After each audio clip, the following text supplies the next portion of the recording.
From the heart of our nation's capital, here's Family Research Council President Tony Perkins.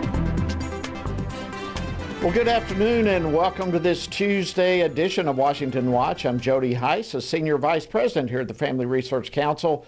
Honored to be sitting in today for Tony, and I want to thank you for making Washington Watch part of your day today.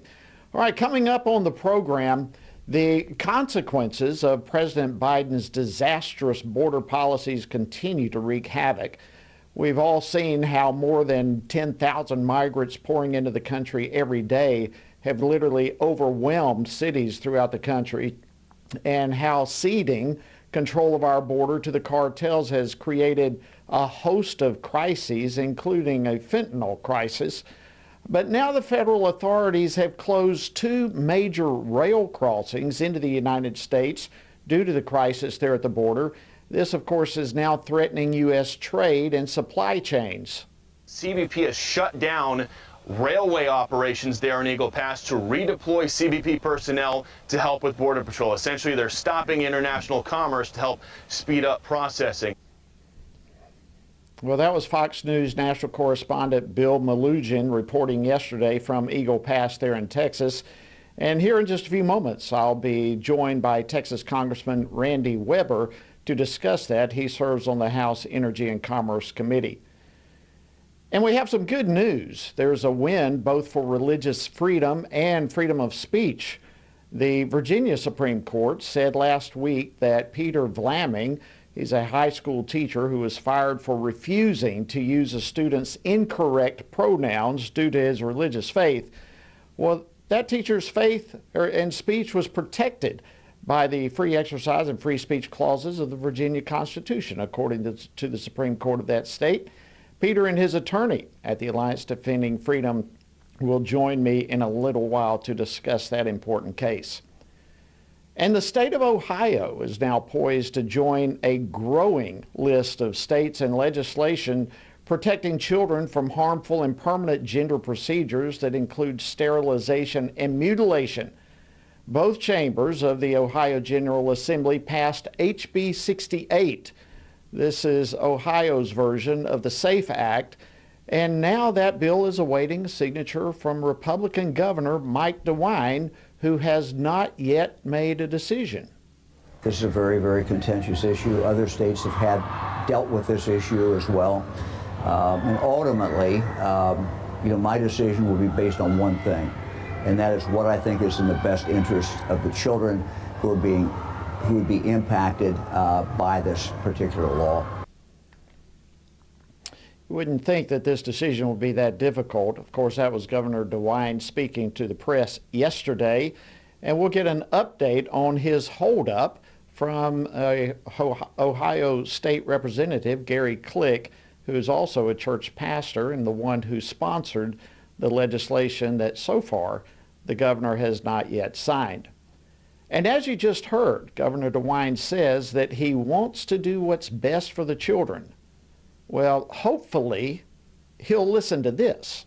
My childhood was ruined, along with thousands of detransitioners that I know through our networks. This needs to stop. You alone can stop it. Enough children have already been victimized by this barbaric pseudoscience. Please let me be your final warning. A powerful testimony. That was detransitioner Chloe Cole testifying on Capitol Hill just a couple of months ago. And since Governor DeWine also wants to hear from some experts, well, we've got that too. FRC's Dr. Jennifer Bowens, who specializes in the study of traumatic effects, will join me to discuss why signing this legislation will indeed protect children in Ohio. And she'll also share how you can help encourage the governor to recognize this. So we've got a lot coming your way. And of course, our website is tonyperkins.com in case you miss any portion of the program, or if you want to check out some previous programs, we've got them all archived right there for you, and a lot of great resources as well. So be sure to visit that website, tonyperkins.com. And let me just say this, as we start the new year, we are excited about starting afresh our Bible reading plan, and we want you to join us. And we also invite you to join us with the new Stand on the Word journal. It's yours free. for a generous tax-deductible year-end gift. We'd love for you to join us in the Stand on the Word as it gets started afresh, and doing so with the Stand on the Word Journal. To get your copy, you can do so by calling and ordering, and you can call it 1-800-225-4008. Again, that's 800-225-4008. All right, now let's jump into our first topic for the day. On Sunday, federal authorities closed some rail bridges in Eagle Pass and El Paso, Texas. These are two crucial points for transportation of freight between Texas and Mexico. In order to redeploy, they said, they closed these so that they could redeploy Border Patrol elsewhere. And according to Union Pacific Rail Company, the Eagle Pass and El Paso border crossings represent 45% of its cross-border business with Mexico. You know, this is our country's second largest trade partner. Well, the Biden administration has chosen the faster processing of migrants over international commerce. And what effects is all this going to have? Well, joining me now to discuss this and more is Congressman Randy Weber. He serves on the House Committee on Energy and Commerce, as well as the Committee on Science, Space, and Technology. He represents the 14th District of the great state of Texas. Congressman Weber, welcome back to Washington Watch. Thank you, Jody. Good to be here. Well, it's great to be here with you as well. And listen, I noticed right away, there you are wearing a tie. I have dressed down knowing that you are out of session.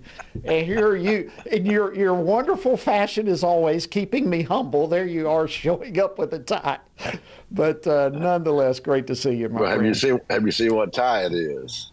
Hey, look, and make matters, listen, a pro-Israel tie. Way to go. Absolutely. Outstanding. Absolutely. Proud of you. I'm proud of you. All right, let's jump into this discussion here. You are the master of one-liners, so let me put it to you this way. We have rail bridges now being shut down. Is it fair to say that the Biden administration's policy on the southern border has been a train wreck? Well, absolutely. That's gone on for a long time. I actually filed a bill recently that said, let's reinstate the Remain in Mexico policy. People ought to have to stay there to turn in their claim that they need asylum. And President Biden, I call him Obama's fourth or third term, has done everything the opposite. He's absolutely opened the borders to let everybody in. And what this is doing, Jody, it's not only is it interrupting international trade, Mexico is Texas's #1 trading partner. Biden doesn't care about how it affects agriculture, business, parts for automobiles, whatever the trade may be. He wants to make it easier for these people to get across. It's plain and simple. And you know what? He's on track for that. Yeah, he really is. And looking at the images even on the screen right now, it is beyond words to describe what's going on there.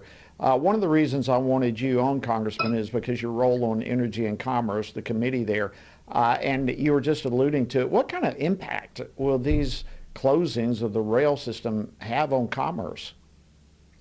Well, some authorities are saying it will impact us it will be shut down $2 million a day in trade. Now that doesn't think about that. Number one.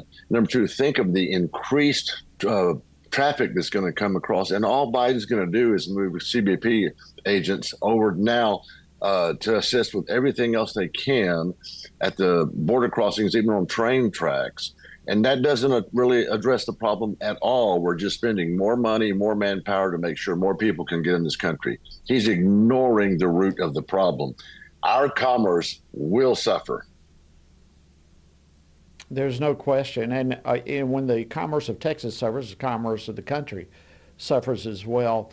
To go a little bit deeper into this whole issue with the southern border, what's your take on the negotiations that are taking place in the Senate right now for some more restrictions? There's no question in my mind, Congressman, that the Senate is fully aware that whatever they come up with is ultimately going to have to pass in the House. What are you hearing as far as any progress in the Senate?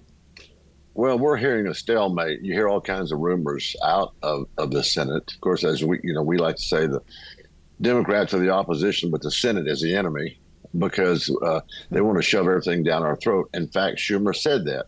We passed over a pretty good bill to help our friends Israel with the pay for, as you know. And we said that was going to be, we would demand nothing, that was it, nothing less. And of course, Schumer's infamous comment was, well, the House doesn't really understand how it works. Oh, we understand how it works. Y'all want to shove this down our throat and you want it your way or the highway. We don't have time for those games.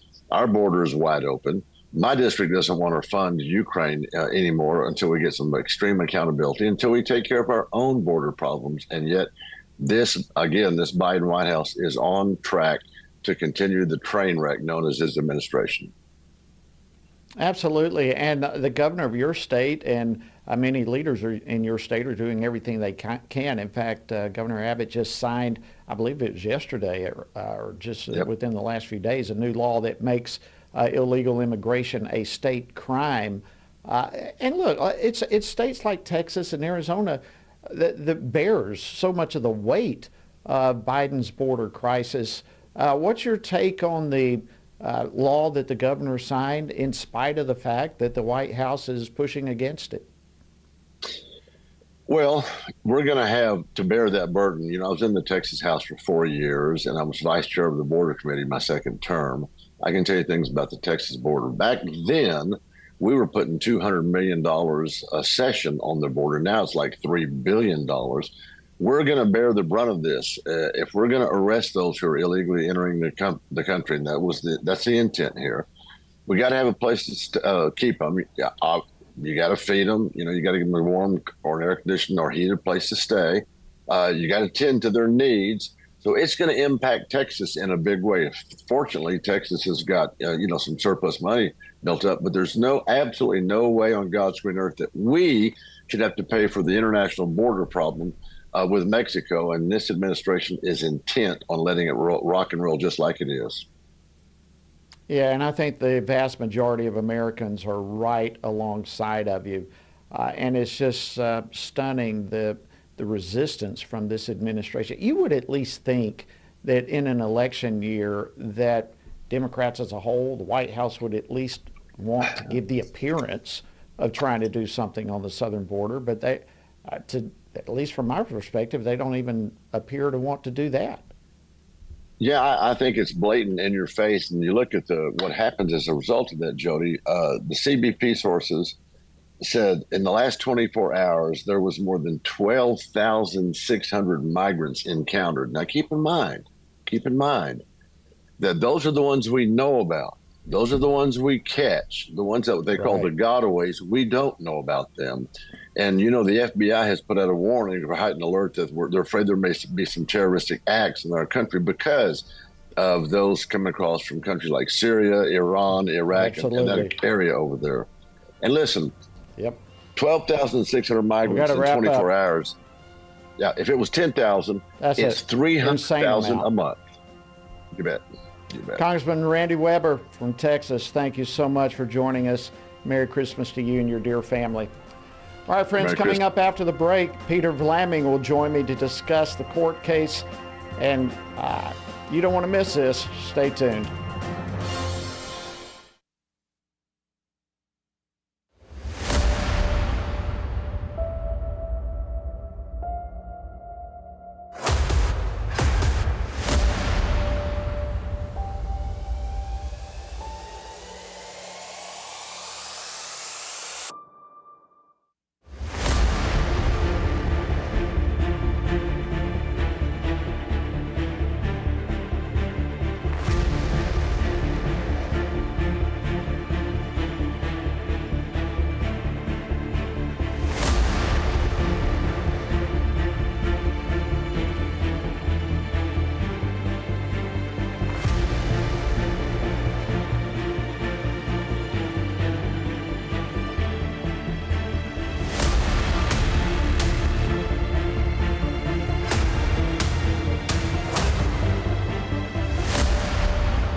Everything we do begins as an idea.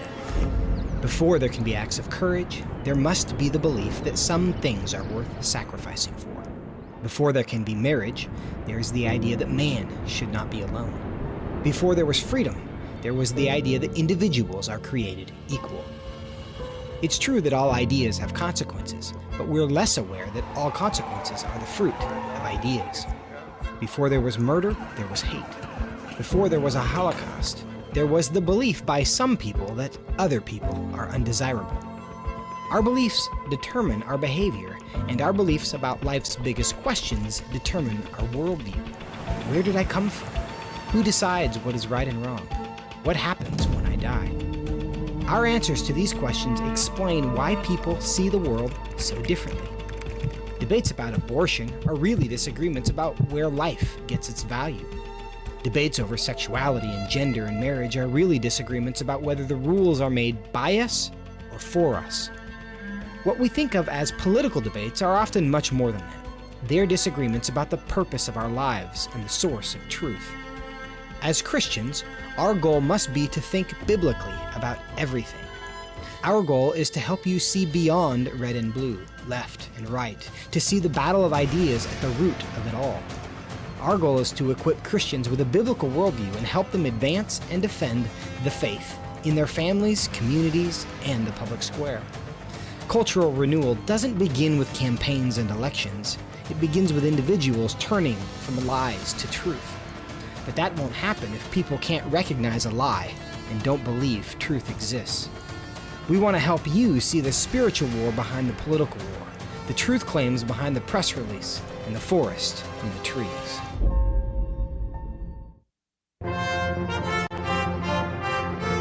Good afternoon. Welcome back to Washington Watch. Again, I'm Jody Heiss, FRC's Senior Vice President, and pleased to be sitting in today for Tony. All right, in 2019, a French teacher, Peter Vlaming, was fired from the West Point High School in Virginia for refusing to cater to a trans-identifying student's preferred pronouns. But even after the teacher tried to compromise by using the student's name in an effort to avoid pronouns, the school was not satisfied and they fired him. Well, Peter turned around and sued the school with the help of our friends at the Alliance Defending Freedom.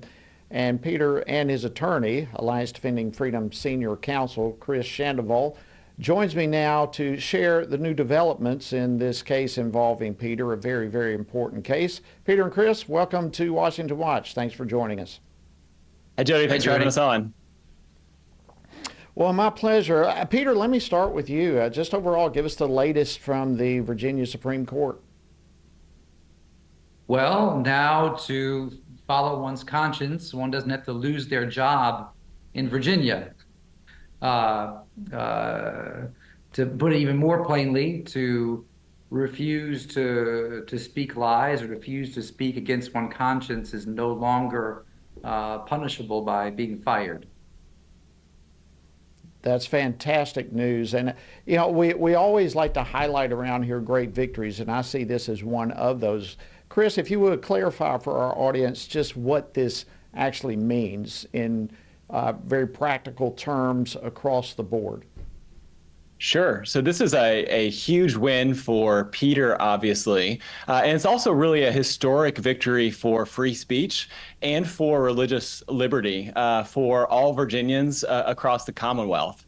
What the Supreme Court of Virginia held last Thursday is that no one can be forced or compelled to endorse the government's viewpoint on a controversial issue like gender identity. And what happened here in this case, the school board was trying to do just that by trying to compel him to use pronouns that express ideological messages about sex and gender and biology. The school was essentially trying to force Peter to express agreement with the school's position on gender identity. And when he politely declined and said, "I'm happy to avoid pronouns, I just can't affirmatively express that message," the school said, "Well, that's not good enough, you're fired."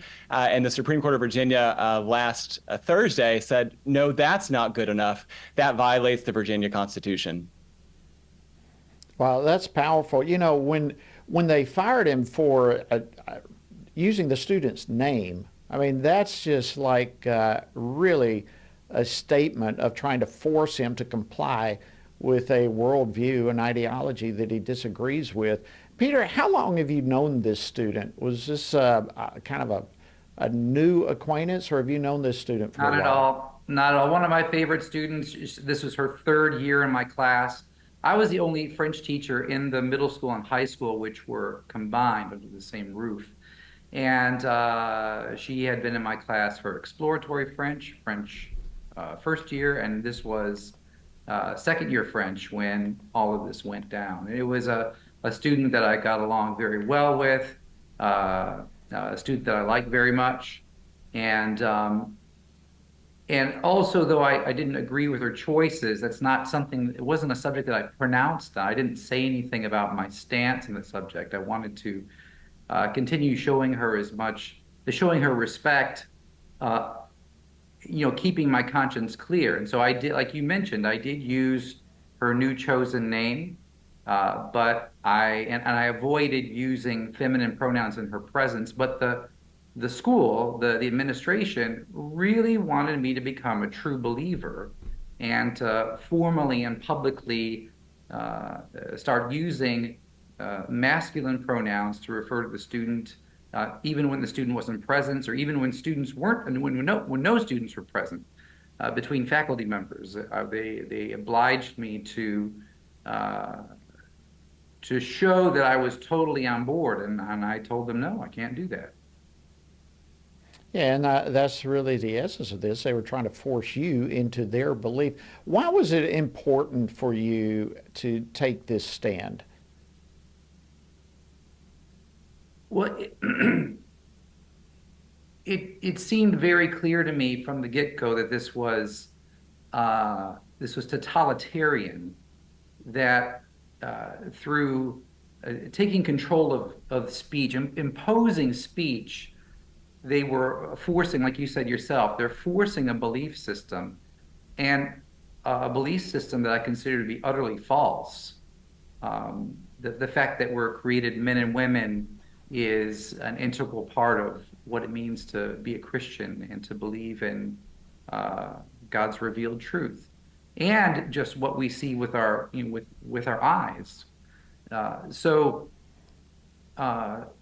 why it was important for me to take a stand. This was about being truthful, and also about modeling truthfulness and integrity to my students. My students all knew that I was a Christian, and I knew that they were looking to see, well, what is Mr. Vlaming going to do? How is he going to approach this? Is he going to fold? Is he going to just go along to get along? Is he going to just so I don't make any waves, or is he going to take a stand? So my witness to my students was also a big part of my motivation. Absolutely. Chris, what's next in this case? Is it done, or are there additional steps yet to come? So because procedurally this case was dismissed right out of the gate, we never actually got our day in court in the trial court. The case does go back down to the trial court now, and this lawsuit is reinstated and allowed to proceed. And for all the non-lawyers out there, that may sound like a very procedural victory, but in reality, the victory here is much broader, because what the practical effect of the Supreme Court of Virginia's decision is that if everything that we say happened to Peter and the reasons the school used and cited for firing him really did happen, then his constitutional rights absolutely were violated. And we know from the evidence that we have, from the written documents that the school released, that they literally fired him not for something he said, not for something he did, but for something that he could not in good conscience say. And what the Supreme Court of Virginia has said is that violates the Constitution. And so moving forward in the trial court, we are very confident about the strength of the arguments that we're making. Well, thank you so much, Peter Vlaming and Chris Sandoval, for your leadership in this. God bless you both, and Merry Christmas to you. Thank you for leading the charge here. All right, friends, coming up, the Ohio State Representative Gary Click is going to join me to discuss a new law in Ohio that will protect children if the governor signs it. Stay tuned. We'll be right back.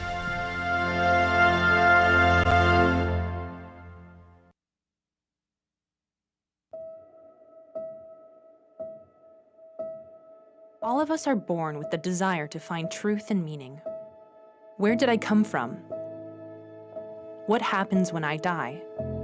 While our answers to these questions may divide us, we are united in our need for the freedom to answer life's biggest questions and make life's biggest decisions for ourselves. That's why religious freedom matters for everyone. Religious freedom matters because the powerful have long wanted to control those who are less powerful. Religious freedom matters because the freedom of those who are different is often threatened by those who believe different is dangerous. Leah Sheribu, a Christian teenager in Nigeria, remains a captive of Boko Haram for her refusal to renounce her Christian faith. Chinese pastor Wang Yi is serving a 9-year sentence for speaking publicly against the Chinese government. In Pakistan, Asif Pervez is on death row for allegedly sending a blasphemous text message. All of this because people in power decided different is dangerous.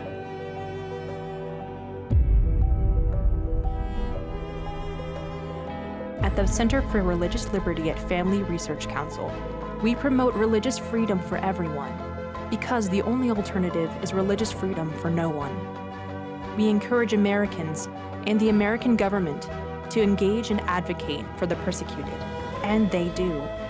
We work every day to bring good news to the afflicted, to proclaim liberty to captives and freedom to prisoners. We do it because that's what Jesus does. We work to give freedom to others because we ourselves have been set free.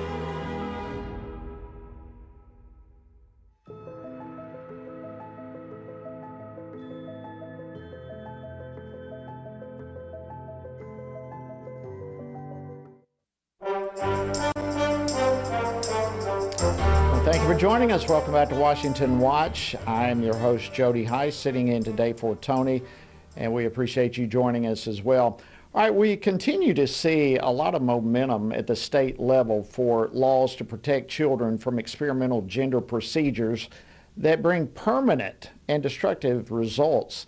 In fact, there are some 22 states already that have passed similar legislations to that we're talking about now in Ohio, where the General Assembly recently passed HB 68, known as the Saving Adolescents from Experimentation Act. Also, most of us refer to it as simply the SAFE Act. Well, the bill now awaits the signature of Ohio's Republican Governor, Mike DeWine, who so far has not weighed in on this legislation. But now he's under fire from the usual suspects of people who are ready to villainize those who are working to protect children from mutilation and sterilization and the like. So viewers and listeners in Ohio, we need your help to push this legislation across the goal line. So we'll give you some pointers on how you can be involved with that here in just a moment, but just to give you a heads up before we get into this. Joining me now to discuss this is the sponsor of HB 68, State Representative Gary Click. He represents the 88th District of Ohio and also is a pastor. Representative Click, welcome back to Washington Watch. Great to have you. Hey, good evening. It's great to be with you, Jody. You're one of my heroes as a pastor who served in the legislature yourself. I've watched you carefully. Thank you for paving the way and setting the example.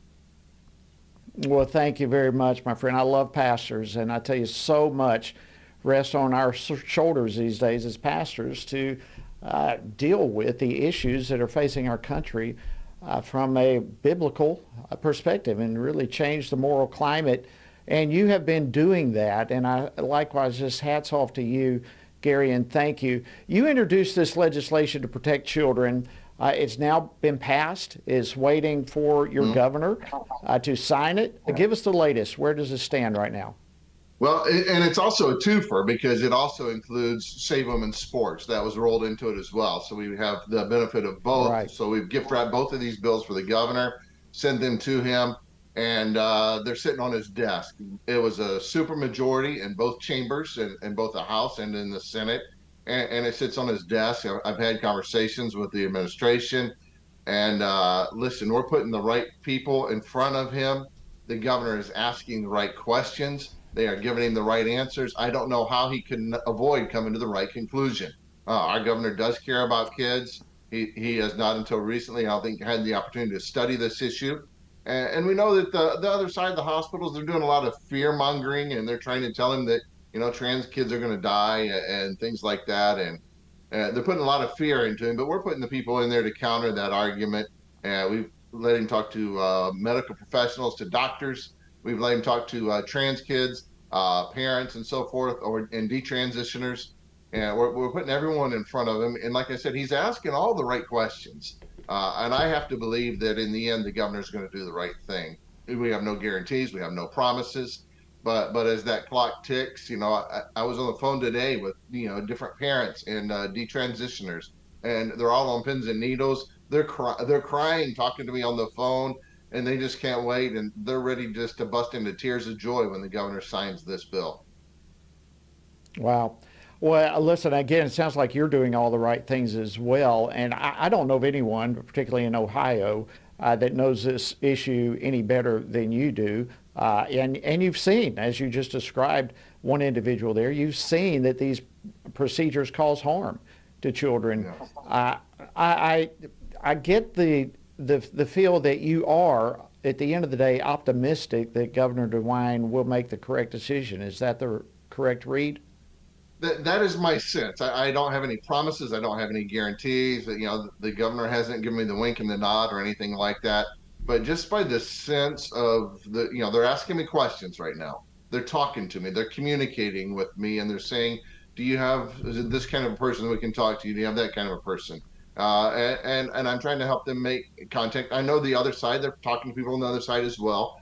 But the people that I am putting in front of him are very compelling.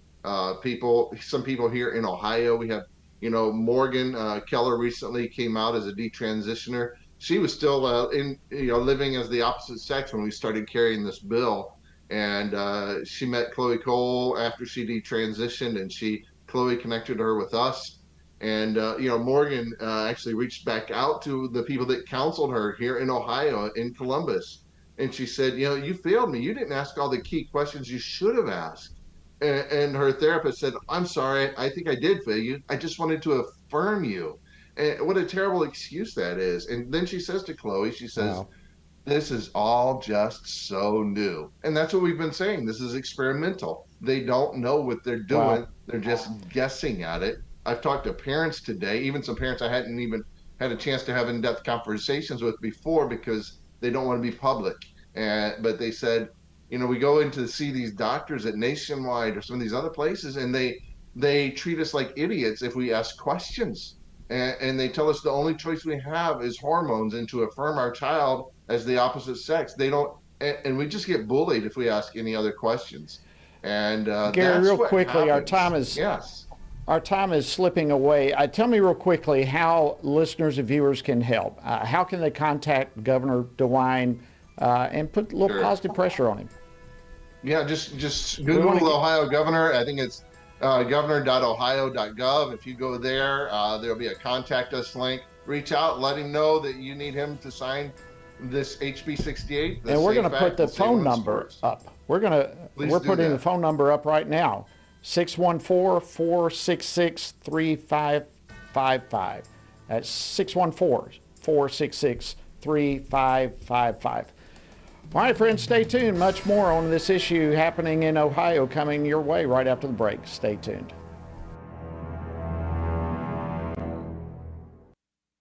Christians must be sure. The world is hurting. Streets are filled with crime. Families are broken. Sin is celebrated, and God is mocked.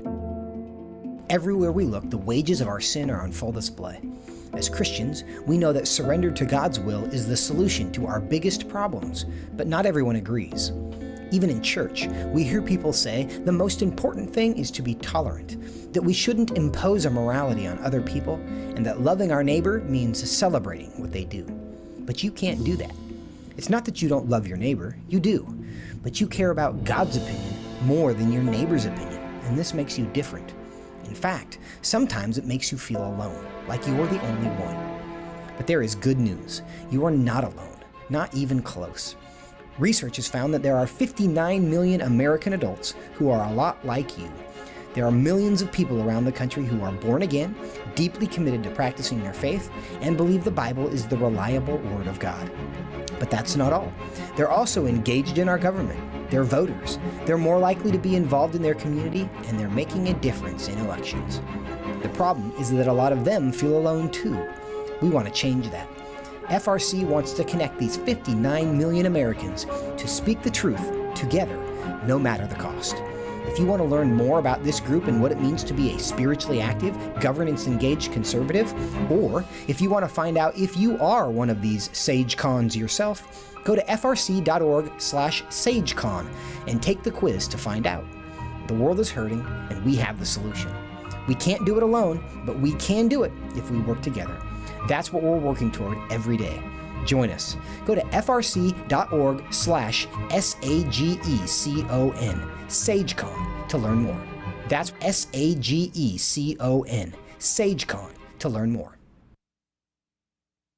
I'm often asked by people, Tony, how do you stay encouraged? How do you deal with all of the stuff in Washington, D.C., the negative policies that are attacking our faith, our family, and our freedoms? Well, you want me to let you in on the secret? It's called the Word of God. And that is why the Family Research Council embarked on Stand on the Word, a 2-year journey through the Bible. It's a chronological Bible reading plan with just 10 to 15 minutes a day. In 2 years, you will have covered the entire Bible. And to go along with this, Monday through Friday, I do a morning devotional that goes along with the reading of the day. It's all designed to encourage you on this journey because the Word of God, as the psalmist said, in my affliction, here's my comfort. Your Word gives me life. That is our source of strength. To find out more, go to tonyperkins.com or frc.org/Bible. And I invite you to join me every morning for our Stand on the Word Bible devotion. It's beginning to look a lot like Christmas. Good afternoon. Welcome back to Washington Watch. I'm your host, Jody Heiss, sitting in today for Tony. And you just heard from Representative Pastor Gary Click, is the author of the HB 68 in Ohio. So appreciative of him coming on and explaining what this is all about. And now we all sit and wait as Ohio Governor Mike DeWine is looking over this bill.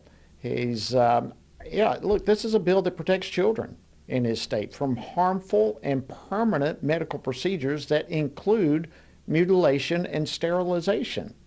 This is a very, very contentious issue. Other states have dealt with this issue as well. And ultimately, my decision will be based on one thing, and that is what I think is in the best interest of the children who would be impacted by this particular law. Okay, we give Governor DeWine the benefit of the doubt, the belief when he says he wants to do that which is best for the children. Let's believe him and let's encourage him to make that best decision. And what I would like to do right now is play for you a congressional testimony that took place a couple of months ago. In fact, Representative Click referred to Chloe Cole just a few moments ago. She has been on Washington Watch several times, but she underwent these procedures when she was a child.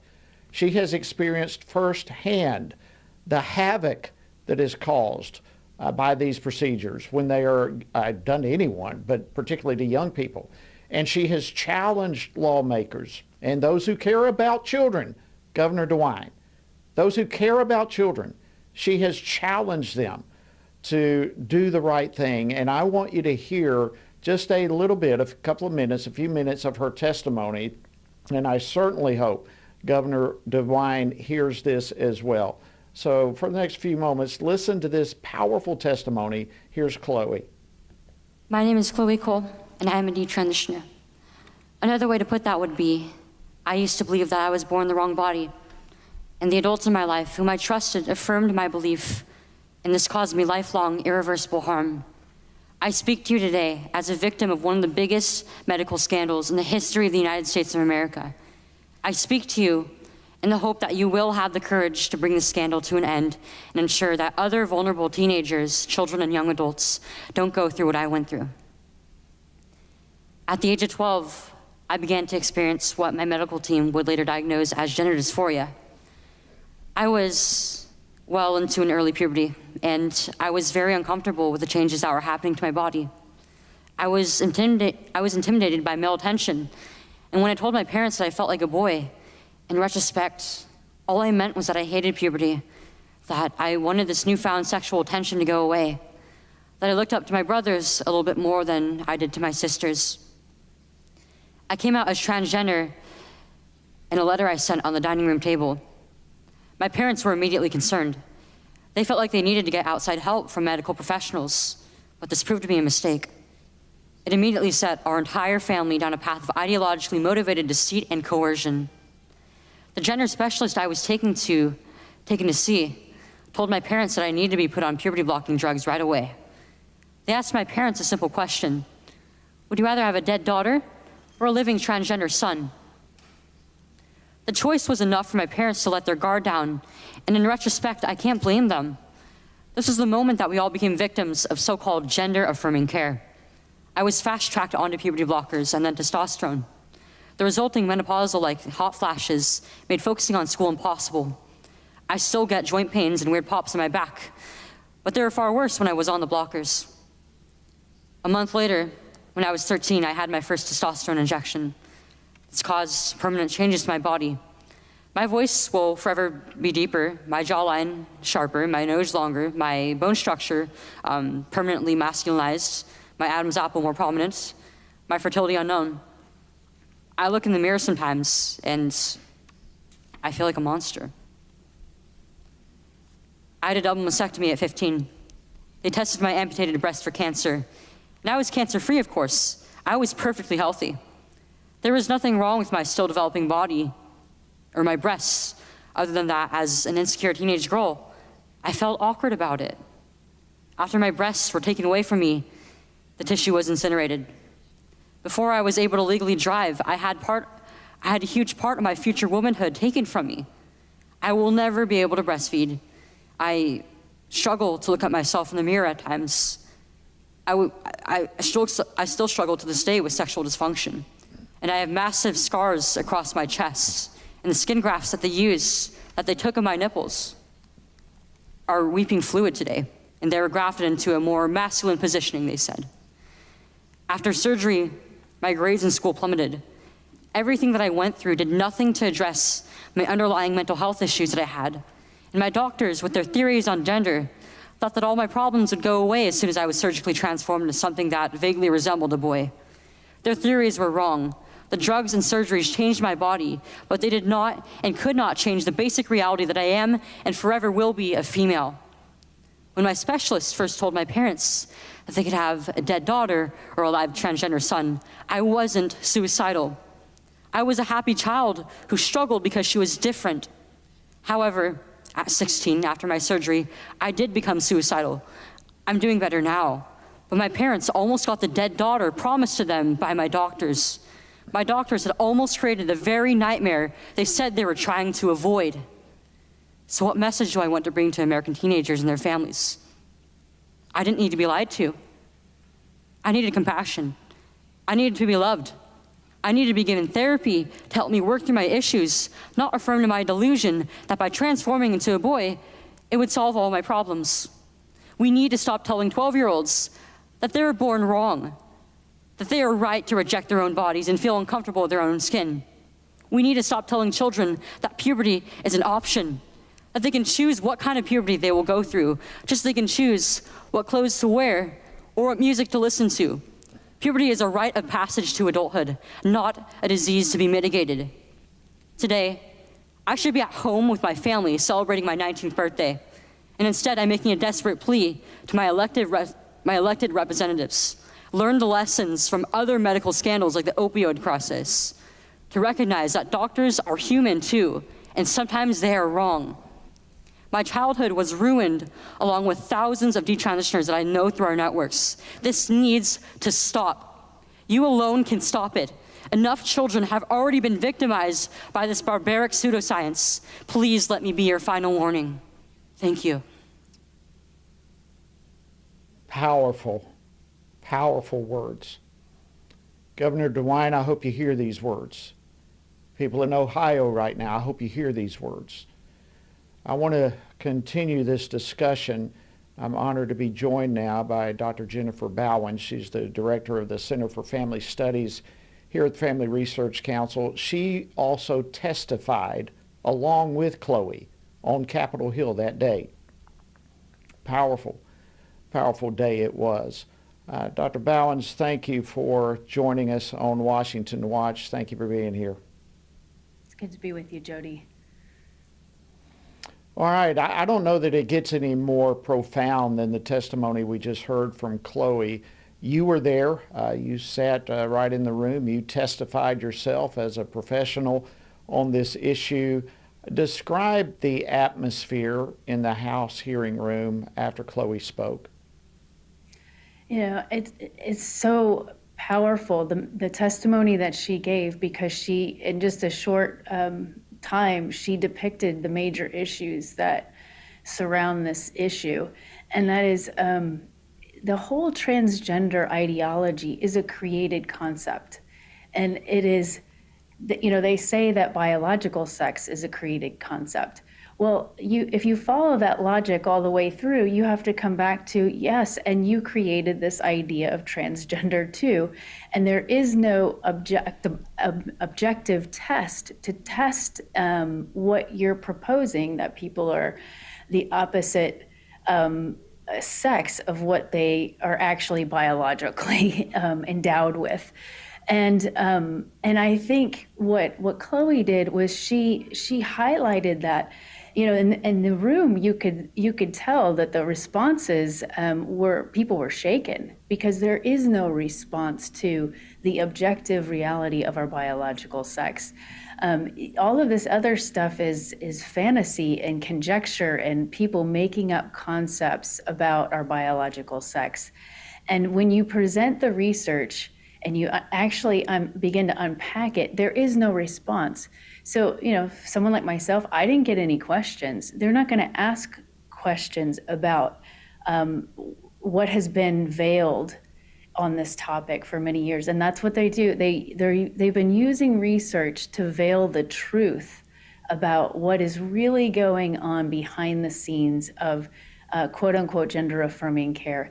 And, you know, here's someone like Chloe Cole. And unfortunately, there are many other Chloe Coles who've been victimized by this ideology and by the practices that go along with it. Well, and just by her testimony alone, that phrase, gender affirming care, it seems to me that Chloe totally shredded that concept with the treatment that she was really pushed into and her parents were forced to accept. It was anything but care. It was destructive. It destroyed her life. And what is genuine care is to help people, from her own testimony, to help people through those struggles that they're having. Now, you are an expert in trauma and the effects that trauma has on people. Talk about what you've learned from your experiences with detransitioners and the traumatic effects that these procedures have on them. Yeah, I think the first thing we have to realize is that the whole presenting issue, you know, by that I mean, if someone comes to a therapeutic setting and they're saying they're presenting with discomfort in their body, and they are immediately fast-tracked into this gender-affirming care pathway, what happens is, because of the counseling bans that are in so many states and because of the nature that surrounds the gender-affirming or the gender dysphoria idea, therapists don't explore. So kids immediately get fast-tracked onto this pathway, and their true issues aren't getting dealt with. And that's what Chloe Cole was bringing out in her testimony, is that she had other underlying conditions that were not being addressed by the therapist. They were being completely ignored. So right off the bat, we have a situation where kids are not getting therapy or treatment for their true issues. And now they have other complications that come from this so-called treatment. And those complications include physical damage to their body. Because if a kid goes onto puberty blockers and then onto the cross-sex hormones, it's almost a guaranteed sterility. And then on top of that, we can't forget about the psychological ramifications of basically we're parentifying children.